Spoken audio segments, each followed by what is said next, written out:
എല്ലാവർക്കും നമസ്കാരം. എൻ്റെ പുതിയ വീഡിയോയിലേക്ക് എല്ലാവർക്കും സ്വാഗതം ഉണ്ട് കേട്ടോ. ഞങ്ങൾ ഈ തൃശ്ശൂർക്കാർക്ക് അഭിമാനമാണ് ഞങ്ങളുടെ ഈ തൃശ്ശൂർ സൂവും മ്യൂസിയം ഒക്കെ. അതിൽ ഈ സൂ ഇപ്പോൾ അടച്ചു പൂട്ടാൻ പോവുകയാണ്. ഭയങ്കര സങ്കടമുള്ള ഒരു കാര്യമാണ് കേട്ടോ അത്. ഞാൻ കുട്ടിയായിരിക്കുമ്പോൾ തൊട്ടിട്ട് ഇപ്പോൾ 2 കുട്ടികളുടെ അമ്മയായിട്ട് വരെ എനിക്ക് എത്ര വന്നാലും മതി വരാത്തൊരു സ്ഥലമാണ് ഈ സൂ. ഇതിന് പകരമായിട്ട് പുതിയ പുത്തൂർ സുവോളജിക്കൽ പാർക്ക് വരുന്നുണ്ടെങ്കിലും ഈ തേക്കിൻകാട് മൈതാനവും വടക്കുന്നാഥനും പാറമേക്കാവും നെഹ്റു പാർക്കും ഒക്കെ പോലെ ഞങ്ങൾ തൃശ്ശൂർക്കാരുടെ ഒരു വികാരമാണ് ഈ സൂവും. പതിവ് പോലെ 20 രൂപ ടിക്കറ്റ് എടുത്തിട്ട് ഞങ്ങൾ അകത്ത് കയറി. അവസാനമായിട്ട് ഇവിടെയൊക്കെ ഒന്ന് കാണാൻ വേണ്ടിയിട്ട് ഇവിടെ വന്നപ്പോഴാണ് അറിഞ്ഞത് ഇവിടുന്ന് ഒരുപാട് മൃഗങ്ങളെ പുത്തൂർക്ക് ഷിഫ്റ്റ് ചെയ്തുകൊണ്ടിരിക്കുകയാണ്. അതിൽ കുറച്ച് കുരങ്ങന്മാരെ കൊണ്ടുപോകുന്നത് നമ്മൾ കണ്ടു കേട്ടോ. അപ്പോൾ ഇവിടെ വന്ന് ഇനി എന്തൊക്കെ മൃഗങ്ങളെ കാണാൻ പറ്റും. അതുപോലെ തന്നെ നമ്മൾ നേരെ ഇത് കഴിഞ്ഞിട്ട് പോയത് പുത്തൂർ സുവോളജിക്കൽ പാർക്കിലാണ്. അവിടുത്തെ കുറച്ച് കാഴ്ചകളൊക്കെ ഉണ്ട്. KSRTC ഡബിൾ ഡെക്കർ ബസ്സിൻ്റെ പരീക്ഷണ ഓട്ടം കഴിഞ്ഞിട്ട് മന്ത്രിമാർ അവിടെ എത്തിച്ചേർന്നതൊക്കെ എൻ്റെ വീഡിയോയിലുണ്ട് കേട്ടോ. ഫസ്റ്റ് നമ്മൾ കയറി ചെല്ലുമ്പോൾ കുറേ പക്ഷികളേനല്ലേ കാണാറ്. ആ പക്ഷികളൊന്നും ഇപ്പോൾ ഇവിടെ ഇല്ല കേട്ടോ. കുറേ എണ്ണത്തിനൊക്കെ അവർ കൊണ്ടുപോയിട്ടുണ്ട്. ഒരു കഴുകനും ഒരു പരുന്ത് അങ്ങനെയൊക്കെ തന്നെ അവിടെയുള്ളൂ. ബാക്കി എല്ലാത്തിനും അവർ ഷിഫ്റ്റ് ചെയ്തു. അതുപോലെ തന്നെ കുറച്ചങ്ങോട്ട് ചെന്നപ്പോൾ മുള്ളമ്പന്നീനെ കണ്ടു. പിന്നെ ഇപ്പം അതാ മാനിനെ കാണുന്നുണ്ട്.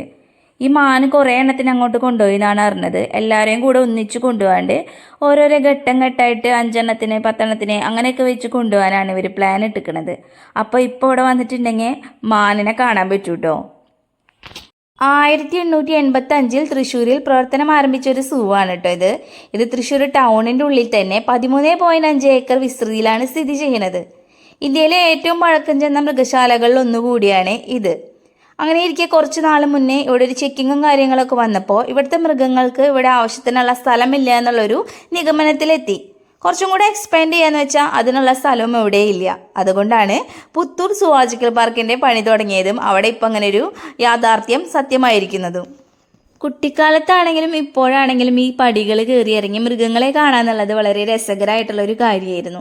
അങ്ങനെ സ്റ്റെപ്പുകൾ ഇറങ്ങി ചെല്ലുമ്പോൾ നമ്മൾ കാണാറുള്ളത് കലമാനെയും ഹിപ്പോപ്പൊട്ടാമസുകളെയാണ്. അതിൽ കലമാൻ ഇപ്പോഴും അവിടെ തന്നെ ഉണ്ട് കേട്ടോ. ഈ കലമാൻ്റെ വേറൊരു പേരാണ് സാമ്പാർ ഡീർ. അത് കേൾക്കുമ്പോൾ ചെറുപ്പത്തിലാണെങ്കിൽ എപ്പോഴും ഒരു കോമഡിയാണ് കേട്ടോ. കാരണം സാമ്പാർ മാന്ന് കേൾക്കുമ്പോൾ ഒരു രസമാണല്ലോ. അതിനുശേഷം പിന്നെ ഈ ഒരു അശോകമരം ഉണ്ട്.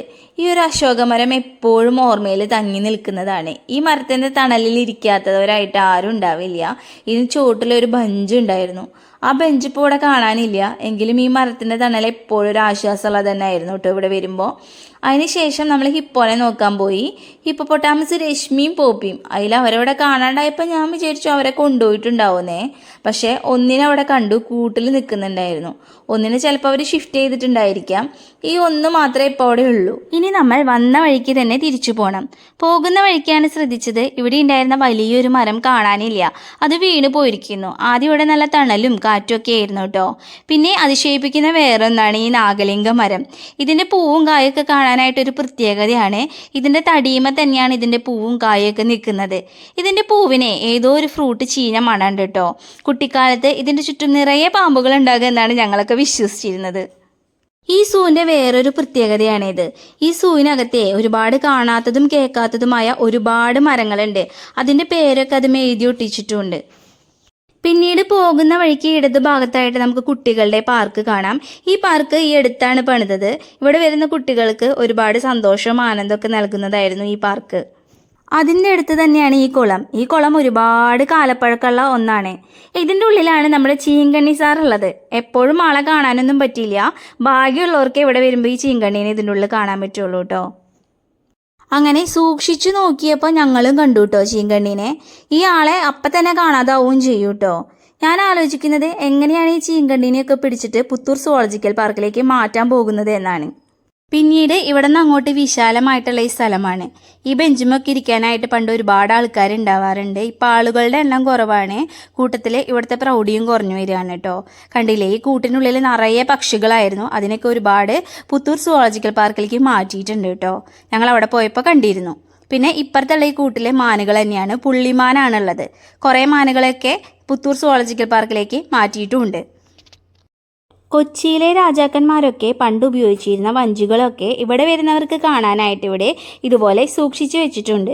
അതിനുശേഷം ഇനി അങ്ങോട്ട് വരുന്നത് മാംസ ബുക്കുകളുടെ ഏരിയ ആണ് കേട്ടോ. അപ്പോൾ വഴിയിൽ കണ്ട ചേച്ചിനോട് ഞാൻ ചോദിച്ചു, ചേച്ചി അവിടെ സിംഹവും കടുവയൊക്കെ ഉണ്ടോയെന്ന്. കാരണം എല്ലാത്തിനെയും കൊണ്ടുപോയിണ്ടോ എന്ന് അറിയണ്ടേ. അപ്പോൾ ആ ചേച്ചി പറഞ്ഞു 1-2 അവിടെ ഉണ്ട് എന്ന് പറഞ്ഞു കേട്ടോ. അപ്പോൾ അതിനെ കാണാൻ വേണ്ടി പോവുകയാണ്. അപ്പോൾ ഇനി അങ്ങോട്ട് മാംസ ബുക്കുകളാണ്. ബോർഡ് കണ്ടില്ലേ. അപ്പോൾ ഈ ഒരു കൂട്ടിലാണ് എപ്പോഴും കടുവ ഉണ്ടാവാറുള്ളത്. ഈ കൂട്ടിലൊരു വലിയ കടുവ ഉണ്ടാവും. ചിലപ്പോൾ അതിനെ തൊട്ട് ബാക്കിലുള്ള നടക്കാൻ പറ്റുന്ന സ്ഥലത്ത് അഴിച്ചിട്ടിട്ടുണ്ടാവും കേട്ടോ. അപ്പോൾ ഈ കൂട്ടിൽ കടുവേനെ കണ്ടില്ല. അതുപോലെ തന്നെ അപ്പുറത്തുള്ള കൂട്ടിലാണ് എപ്പോഴും സിംഹവും ഉണ്ടാവാറുള്ളത്. അപ്പോൾ സിംഹത്തിൻ്റെ കൂട്ടിൽ സിംഹത്തിനെയും കണ്ടില്ല, കടുവേൻ്റെ കൂട്ടിൽ കടുവേനെയും കണ്ടില്ല കേട്ടോ. അപ്പോൾ ഇതിന് തൊട്ട് ബാക്കിലൊരു കൂടുണ്ട്, അവിടെ പോയി നോക്കാമെന്ന് വിചാരിച്ചു. അപ്പോൾ അവിടെ കടുവ കിടന്ന് നല്ല ഉറക്കമാണ്. മലന്ന് കിടന്ന് ഉറങ്ങാന്ന് പറയില്ലേ, അതുപോലെയുള്ള ഉറക്കമാണ് കേട്ടോ. സാധാരണ ഇവർക്ക് ഡീപ്പ് സ്ലീപ്പ് ആകുമ്പോഴാണ് ഇങ്ങനെ കിടന്ന് ഉറങ്ങുക. കാരണം ഞങ്ങളുടെ വീട്ടിലെ ഡോഗും ഇങ്ങനെ തന്നെയാണ് കിടന്ന് ഉറങ്ങാറ്. അവൾക്ക് നല്ല ഉറക്കം വരുന്ന സമയത്ത് ഡീപ്പ് സ്ലീപ്പ് ആകുമ്പോൾ ഇങ്ങനെ കിടന്ന് ഉറങ്ങാറുണ്ട്. നമ്മുടെ സിംഹം അവിടെ തന്നെ ഉണ്ടായിരുന്നു കേട്ടോ. ആളെങ്ങോട്ടും പോയിട്ടില്ല. കൂടിന് പുറത്തുള്ള ഏരിയയിലൊന്ന് നടക്കാൻ വേണ്ടി ഇറങ്ങിയതാണ്. ആളവിടെ ഇരിക്കുകയായിരുന്നു. നമ്മളെ കണ്ടപ്പോൾ പിന്നെ കെടുപ്പായി ഉറക്കായി അങ്ങനെയൊക്കെ ആയി. അതിൻ്റെ തൊട്ടടുത്ത് തന്നെയാണ് പുള്ളിപ്പുലീൻ്റെ കൂട് വരുന്നത്. ആ കൂട്ടിൽ ഇപ്പോൾ ആകെ ഒരൊറ്റ തന്നെ ഉള്ളൂ, ബാക്കി എല്ലാത്തിനെയും മാറ്റിയിട്ടുണ്ട്. ആ പുള്ളിപ്പുലിക്ക് എന്തോ ഒരു അസുഖം ഉണ്ടെന്ന് തോന്നുന്നു. അതിൻ്റെ വയറിങ്ങനെ വീർത്ത് വന്നിരിക്കുന്നുണ്ടായിരുന്നു. എല്ലാവരും വിചാരിച്ചത് അത് പ്രഗ്നൻ്റ് ആണെന്നാണ്. പിന്നെ അവിടെയുള്ള ചേട്ടനോട് ചോദിച്ചപ്പോഴാണ് പറഞ്ഞത് അതിന് എക്സസൈസൊക്കെ കുറവായതുകൊണ്ട് ബോഡി വെയിറ്റ് കൂടിയതാണ്. പിന്നെ ആൾക്ക് വയസ്സായി 9 വയസ്സായിട്ടുണ്ട്. അങ്ങനെ കണ്ടപ്പോൾ പാവം തോന്നി കേട്ടോ. പിന്നെ ഇവരെ മാറ്റുന്നത് തന്നെയാണ് നല്ലത്. പുത്തൂരാകുമ്പോൾ കുറച്ചും കൂടെ സ്ഥലവും പിന്നെ ഇവർക്ക് നടക്കാൻ ഓടാനൊക്കെ സ്ഥലവും ഉണ്ട്. അപ്പോൾ തൊട്ടടുത്തുള്ള കുരങ്ങൻ്റെ കൂട്ടിൽ ഇവർ കുരങ്ങനെ പിടിച്ചിട്ട് പുത്തൂർക്ക് കൊണ്ടുപോകാനുള്ള പരിപാടിയിലാണ് കേട്ടോ. അപ്പോൾ ആ ഭാഗത്തേക്ക് പോയപ്പോൾ അവിടെ അങ്ങനെയാണ്. കുറച്ച് നേരം നമ്മൾ നോക്കി നിന്നിട്ട് പിന്നെ നമ്മളൊക്കെ അവിടെ നിന്ന് മാറ്റിയിട്ടുണ്ടായിരുന്നു കേട്ടോ. ഇവർ ചാടിപ്പോയി കഴിഞ്ഞാൽ നമുക്കും ബുദ്ധിമുട്ടാണല്ലോ. അതിന് ശേഷം പിന്നെ മുതലേനെ കണ്ടു. മുതല ഇപ്പോഴും അവിടെ ഉണ്ട്. എനിക്ക് തോന്നുന്നത് ഇവരൊക്കെ എങ്ങനെയാണ് ഈ മാറ്റാന്നാണ്. കുരങ്ങനൊക്കെ പിന്നെ കുഴപ്പമില്ല, പക്ഷേ ഈ മുതലേനൊക്കെ എങ്ങനെ ഇവരവിടെ നിന്ന് മാറ്റുമെന്നുള്ളൊരു അതിശയം ഉണ്ട് കേട്ടോ എനിക്ക്. പക്ഷെ പുറത്തുനിന്ന് ആരെയും ഇവർ മാറ്റുന്ന രീതിയൊന്നും കാണിക്കുന്നില്ല കേട്ടോ. അതിന് ശേഷം പിന്നെ പാമ്പുകളാണുള്ളത്. പാമ്പുകളെ എല്ലാത്തിനെയും അവിടെ നിന്ന് കൊണ്ടുപോയിട്ടുണ്ട്. ഓൾറെഡി കുറച്ച് 1-2 എണ്ണം അവിടെ ഉള്ളൂ. ബാക്കി എല്ലാ പാമ്പുകളെയും അവിടെ നിന്ന് കൊണ്ടുപോയിട്ടുണ്ട് കേട്ടോ അവരെ. അപ്പോൾ ഇതൊക്കെയാണ് ഇപ്പോൾ തൃശ്ശൂർ സൂലുള്ള മാറ്റങ്ങളും കാര്യങ്ങളൊക്കെ വന്നിരിക്കുന്നത്. ഇപ്പോൾ ഒരുവിധം എല്ലാത്തിനെയും മാറ്റി കഴിഞ്ഞു. ഇനി നിങ്ങൾ ചെല്ലുമ്പോൾ ഇതിനെയും കൂടെ കണ്ടുവെന്ന് വരില്ല കേട്ടോ. കാരണം ഡെയിലി ഇവിടുന്ന് മൃഗങ്ങളെ മാറ്റുന്നുണ്ട്. അപ്പോൾ ഇതാണ് നമ്മുടെ പുതിയ പുത്തൂർ സുവോളജിക്കൽ പാർക്ക്. അതിൻ്റെ പാർക്കിംഗ് ഏരിയ ആണ് കേട്ടോ ഈ കാണുന്നത്. അപ്പോൾ നമ്മൾ നേരെ ഇങ്ങോട്ടേക്ക് വന്നു. ഇവിടുത്തെ വിശേഷങ്ങളും കൂടെ ഒന്ന് കാണാമല്ലോ. ഏഷ്യയിലെ 2ാമത്തെ സുവോളജിക്കൽ പാർക്കാണ് പുത്തൂരിൽ ഈ മാസം 28-ന് തുറക്കാൻ പോകുന്നത്. ഇതോടെ തൃശ്ശൂർ മൃഗശാലയുടെ പ്രവർത്തനം പൂർണ്ണമായും അവസാനിപ്പിക്കും. എന്നാലും അവിടെ ഉണ്ടായിരുന്ന മൃഗങ്ങളെയും കൂട്ടത്തിൽ പുതിയ കുറച്ച് ആളുകളെയൊക്കെ ഇവിടെ വന്നാൽ നമ്മുടെ തൃശ്ശൂർക്കാർക്ക് കാണാൻ പറ്റൂ കേട്ടോ. ഇത് സ്ഥിതി ചെയ്യുന്നത് തൃശ്ശൂർ ടൗണിൻ്റെ ഉള്ളിലല്ല, തൃശ്ശൂർ നഗരത്തിലെ ഒല്ലൂരിനടുത്തുള്ള പുത്തൂരിലാണ് ഇതുള്ളത്. ഇന്ത്യയിലെ ആദ്യത്തെ ഡിസൈനർ മൃഗശാലയായിരിക്കും ഇത്. ഏഷ്യയിലെ ഏറ്റവും വലിയ മൃഗശാലകളിൽ ഒന്നായും ഇത് അറിയപ്പെടുന്നു. കേരള വനം വന്യജീവി വകുപ്പ് വികസിപ്പിക്കുകയും കൈകാര്യം ചെയ്യുകയും ചെയ്യുന്ന സംസ്ഥാനത്തെ ആദ്യത്തെ മൃഗശാലയാണിത്. മൃഗങ്ങളുടെയും പക്ഷികളുടെയും സ്വാഭാവിക ആവാസ വ്യവസ്ഥ പുനർനിർമ്മിച്ചുകൊണ്ട് 350 ഏക്കർ സ്ഥലത്ത് 300 കോടി രൂപ ചെലവിൽ തൃശ്ശൂർ മൃഗശാലയ്ക്ക് പകരമായി ഇത് സ്ഥാപിച്ചു. വന്യജീവികളെ അവയുടെ ആവാസ വ്യവസ്ഥയിൽ തുറന്ന് പ്രദർശിപ്പിക്കുന്നതിനായി പ്രത്യേകം രൂപകൽപ്പന ചെയ്തിട്ടുള്ള സ്ഥലങ്ങളിൽ ഒതുക്കി നിർത്തിയിട്ടുള്ള മൃഗശാലയാണിത്. മൃഗങ്ങളെ തുറസായ സ്ഥലങ്ങളിൽ പ്രദർശിപ്പിക്കുന്നു. ഇതിനായി 23ഓളം പ്രത്യേക വാസസ്ഥലങ്ങൾ ഇവിടെയുണ്ട്. ഇതിൽ 3 എണ്ണം പക്ഷികൾക്കായിട്ടുള്ള വിശാലമായ ആവാസ കേന്ദ്രങ്ങളാണ്. വെറ്റിനറി ആശുപത്രി, മൃഗങ്ങൾക്കുള്ള ഭക്ഷണ കേന്ദ്രങ്ങൾ, കുട്ടികൾക്കുള്ള പാർക്കുകൾ, വിശാലമായ പാർക്കിംഗ് സ്ഥലം, റിസപ്ഷൻ സെന്റർ, കഫറ്റീരിയ തുടങ്ങിയ സൗകര്യങ്ങളും ഇതിൻ്റെ ഉള്ളിലുണ്ടാകും. ഇതാണ് മൃഗശാലയുടെ ഫ്രണ്ട് ഭാഗം. ഇത് പീച്ചി ഡാമിനോട് ചേർന്നുള്ള വനമേഖലയിലാണ് സ്ഥിതി ചെയ്യുന്നത്. അതുകൊണ്ട് തന്നെ ചുറ്റും കാടും മരങ്ങളും ഒക്കെ ആയിട്ട് കാണാനായിട്ട് നല്ല ഭംഗിയുണ്ട്. മൃഗങ്ങൾക്കും അവർ കാട്ടിനുള്ളിൽ തന്നെയാണ് ജീവിക്കുന്നത് എന്നൊരു ഫീലിംഗ് ഉണ്ടാകും കേട്ടോ ഇവിടെ. ഞങ്ങൾ അവിടെ ചെന്ന സമയത്ത് അവിടെ നിറയെ ആളുകളും മീഡിയ ഒക്കെ കണ്ടു. കാര്യം എന്താണെന്ന് നമുക്ക് മനസ്സിലായില്ല. പിന്നീടാണ് അറിഞ്ഞത് തൃശ്ശൂർ പുത്തൂർ സുവോളജിക്കൽ പാർക്കിലേക്ക് KSRTCയുടെ ഡബിൾ ഡെക്കർ ബസ്സിൻ്റെ പരീക്ഷണ ഓട്ടം ഉണ്ടായിരുന്നു. അത് കഴിഞ്ഞ് അതിവിടെ എത്തിച്ചേർന്നിരിക്കുകയാണ് കേട്ടോ. മന്ത്രിമാരായ ഗണേഷ് കുമാറും K രാജനും ചേർന്നാണ് ഇത് ഫ്ലാഗ് ഓഫ് ചെയ്തത്. പിന്നെ സ്വരാജ് റൗണ്ടിനെ ചുറ്റിയിട്ട് പുത്തൂർ സുവോളജിക്കൽ പാർക്കിൽ ഇത് എത്തിച്ചേർന്നിരിക്കുകയാണ് ഇവിടെ. കേബിൾ ജീവനക്കാരും പഞ്ചായത്ത് കോർപ്പറേഷൻ ജീവനക്കാരും ഇവിടെ യാത്ര ചെയ്ത് അതത് സ്ഥലങ്ങളിൽ ഇപ്പോൾ KSRTC അടയാളപ്പെടുത്തിയിട്ടുണ്ട്, എവിടെയെല്ലാമാണ് മാറ്റേണ്ടത്. അവരുമായി സംസാരിച്ച് ഏറ്റവും കൂടുതൽ വേഗതയിൽ മാറ്റും. ഇങ്ങോട്ട് കിടക്കുന്ന റോഡ് 15 മീറ്റർ ആവുകയാണ്. അപ്പോൾ ഇലക്ട്രിക് പോസ്റ്റുകളെല്ലാം 2 സൈഡിലേക്ക് മാറും. അതുകൊണ്ട് വളരെ സൗകര്യമുണ്ട്. എങ്ങനെയുണ്ട് മൊത്തത്തിൽ ഇന്നത്തെ യാത്ര? എന്താണ് അവിടെ ഉദ്ദേശിക്കുന്നത്? ഈ കേബിളുകളൊക്കെ ഒന്ന് മാറ്റേണ്ടിയിരിക്കുന്നു. അപ്പോൾ ഇന്ന് യാത്ര വളരെ സ്ലോ ആയതിൻ്റെ കാരണം കേബിൾ ഉള്ളതുകൊണ്ടാണ്. കേബിളൊക്കെ മാറ്റിക്കഴിഞ്ഞാൽ നമുക്ക് വരുന്ന വണ്ടി വളരെ വേഗത്തിൽ, കുറച്ചുകൂടെ വേഗത്തിൽ 10-15 മിനിറ്റ് മുമ്പെങ്കിലും നേരത്തെ എത്താം. വളരെ സന്തോഷം തോന്നി കേട്ടോ. കാരണം നമ്മൾ ഇങ്ങോട്ടേക്ക് വന്നപ്പോൾ ഇവിടെ ഇങ്ങനെ ഒരു കാഴ്ച നമ്മൾ തീരെ പ്രതീക്ഷിച്ചില്ല. അപ്പോൾ ഈ ബസ് സ്റ്റാർട്ടാവുന്നത് നമ്മുടെ തൃശ്ശൂർ ടൗണിൽ നിന്നാണ്.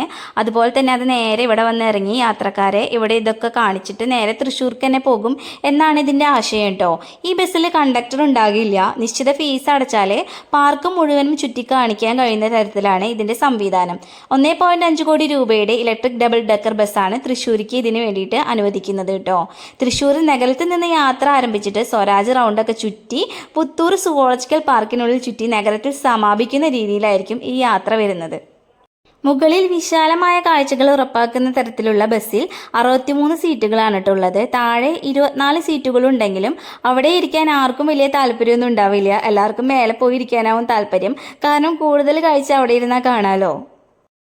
ഇത് ഏറ്റവും കൂടുതൽ ആകർഷിക്കാൻ പോകുന്നത് നമ്മുടെ കുട്ടികളെ തന്നെയാണ് കേട്ടോ. എനിക്കും നമ്മുടെ മക്കളേനെയൊക്കെ കൊണ്ട് ഇങ്ങോട്ട് വരാനായിട്ട് തിടുക്കായി. വീട്ടിൽ ചെല്ലുമ്പോൾ എന്തായാലും ഒരു പരാതി പറയും, ഉറപ്പാണ്. പിന്നെ നമ്മൾ പാർക്കിൻ്റെ ഉള്ളിൽ കയറിയിട്ട് അവിടുത്തെ കാഴ്ചകളൊക്കെ കണ്ടു കേട്ടോ. സാധാരണ ഇതിനുള്ളിലേക്ക് ആരെയും കടത്തി വിടില്ല. പക്ഷേ അന്ന് മന്ത്രിമാരും മീഡിയാസൊക്കെ ഉള്ളത് കൊണ്ട് മീഡിയാസിന് ഇതിൻ്റെ ഉള്ളിലേക്ക് എൻട്രി ഉണ്ടായിരുന്നു. അതുകൊണ്ട് തന്നെ കൂടെ നിന്നിരുന്ന ആളുകളെയും ഇതിൻ്റെ ഉള്ളിലേക്ക് കയറ്റി കാഴ്ചകളൊക്കെ കാണിച്ചിരുന്നു. അപ്പം നമ്മളും കുറച്ച് കാഴ്ചകളൊക്കെ കണ്ടു. അതിൻ്റെ ചില ഭാഗങ്ങളൊക്കെ നമ്മളിതിൽ ഉൾപ്പെടുത്തിയിട്ടുണ്ട് കേട്ടോ. കൂടുതലൊന്നും വിടുന്നില്ല. കാരണം എന്താണെന്നുണ്ടെങ്കിൽ നമ്മുടെ മുഖ്യമന്ത്രി തന്നെ ഇത് നമുക്ക് കാണിച്ചു തരട്ടെ അല്ലേ. അപ്പോൾ കുറച്ച് കാഴ്ചകളെ ഞങ്ങൾ എടുത്തിട്ടുള്ളൂ, കണ്ടിട്ടുള്ളൂ കേട്ടോ.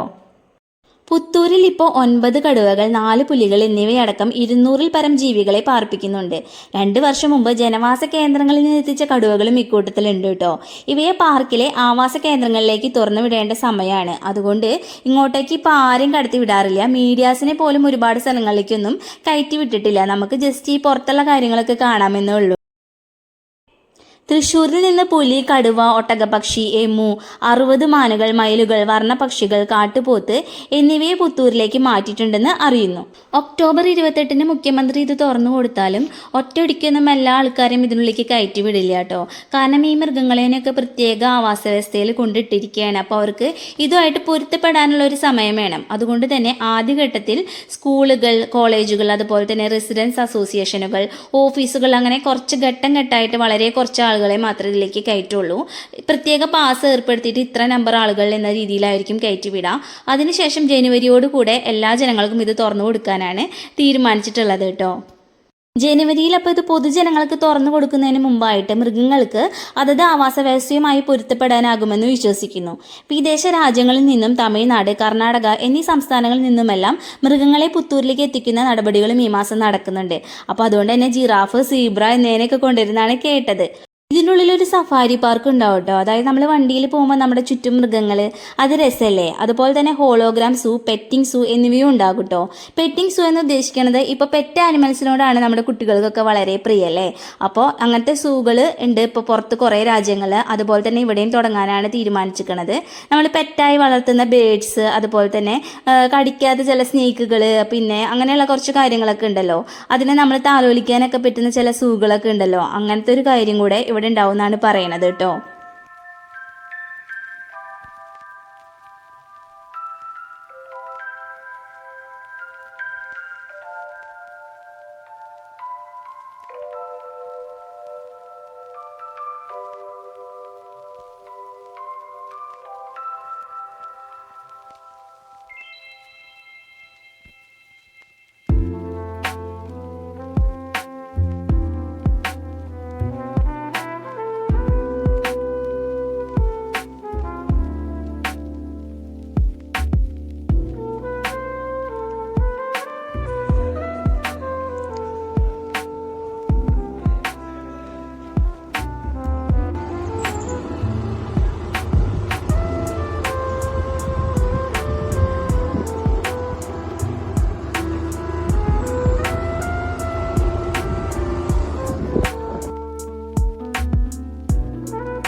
അങ്ങനെ നമ്മൾ സൂവൊക്കെ ഒന്ന് ചെറുതായി ചുറ്റിക്കറങ്ങി കണ്ട ശേഷം ഇങ്ങോട്ടേക്ക് എത്തിയിരിക്കുകയാണ് കേട്ടോ. ഫ്രണ്ട് ഭാഗത്തേക്ക് തന്നെ എത്തി. എല്ലാ ഭാഗത്തൊന്നും പോയി കണ്ടില്ല കേട്ടോ. അപ്പം നമ്മുടെ ബസ്സും കാര്യങ്ങളൊക്കെ ഇപ്പോഴും അവിടെ തന്നെ കിടക്കുന്നുണ്ട്. മന്ത്രി പോയിട്ടൊന്നുമില്ല. അതുപോലെ തന്നെ മീഡിയാസും അവിടെ തന്നെ ഉണ്ട്. അപ്പോഴാണ് നമ്മുടെ കുരങ്ങനെ അവിടെ പിടിച്ചു കൊണ്ടുവന്നത്. നമ്മൾ നേരത്തെ തൃശ്ശൂർ സൂന്ന് കുരങ്ങനെ പിടിക്കുന്ന കണ്ടില്ലായിരുന്നോ? ആ കുരങ്ങനാണ് കേട്ടോ ഇത്. പാവങ്ങൾ ആകെ പേടിച്ച് പറിച്ചിരിക്കുകയാണ് എന്താണ് സംഭവം എന്നറിയാണ്ട്. പക്ഷേ ഇത് ശരിക്കും അവരുടെ നല്ലതിന് വേണ്ടിയിട്ടാണ് കേട്ടോ. കാരണം എന്താണെന്നുണ്ടെങ്കിൽ അവിടെ ഒരു കൂട്ടിൻ്റെ ഉള്ളിലല്ലേ ഇവർ കിടക്കുന്നത്. പക്ഷെ ഇവിടെ ഇവർക്ക് തുറന്നൊരു സ്ഥലമാണ്. ഇവർക്ക് ഇഷ്ടം പോലെ ഓടാനും ചാടാനൊക്കെ സ്ഥലമുണ്ട്. അപ്പോൾ അത് ഇവരുടെ മാനസികാരോഗ്യത്തിനും അതുപോലെ തന്നെ ഹെൽത്ത് വൈസ് ആണെങ്കിലൊക്കെ വളരെ നല്ലതാണ് കേട്ടോ. അപ്പോൾ ഇതിൻ്റെ പിന്നിൽ പ്രവർത്തിച്ച എല്ലാ ആൾക്കാർക്കും അഭിനന്ദനങ്ങൾ അറിയിക്കുകയാണ് കേട്ടോ ഞങ്ങളുടെ ഈ വീഡിയോയിൽ കൂടെ. കാരണം ഇതെല്ലാം മൃഗങ്ങൾക്കാണെങ്കിലും മൃഗങ്ങളെ കാണുന്നവർക്കാണെങ്കിലും ആർക്കും ഒരു ബുദ്ധിമുട്ടില്ല. എല്ലാവർക്കും മാനസികമായിട്ട് സന്തോഷം മാത്രമേ ഇതിൽ കൂടെ കൊടുക്കുന്നുള്ളൂ. അപ്പോൾ അതൊരു നല്ല കാര്യമായിട്ട് തോന്നി കേട്ടോ. അങ്ങനെ നമ്മുടെ ബഹുമാനപ്പെട്ട മന്ത്രി തിരിച്ചു പോകാൻ കേട്ടോ. പരിപാടികളൊക്കെ കഴിഞ്ഞിട്ട് കൂട്ടത്തിൽ നമ്മുടെ കുരങ്ങന്മാരെ അകത്തേക്ക് കൊണ്ടുപോവുകയും ചെയ്തു. മീഡിയാസും തിരിച്ചു പോയി. ഞങ്ങളും തിരിച്ച് വീട്ടിലേക്ക് പോവാണ് കേട്ടോ. അപ്പോൾ ഇനി ഒക്ടോബർ 28 ആവുന്നവരെ കാത്തിരിക്കുകയല്ലേ നമുക്ക്. തൃശ്ശൂർ പൂരത്തിന് കാത്തിരിക്കണ പോലെ ഈ ഒരു സൂ തുറക്കാനും ഇത് കാണാനൊക്കെ ആയിട്ട്. അപ്പോൾ ഇനി അടുത്ത വീഡിയോയിൽ കാണുന്നവരെ എല്ലാവർക്കും നന്ദി, നമസ്കാരം.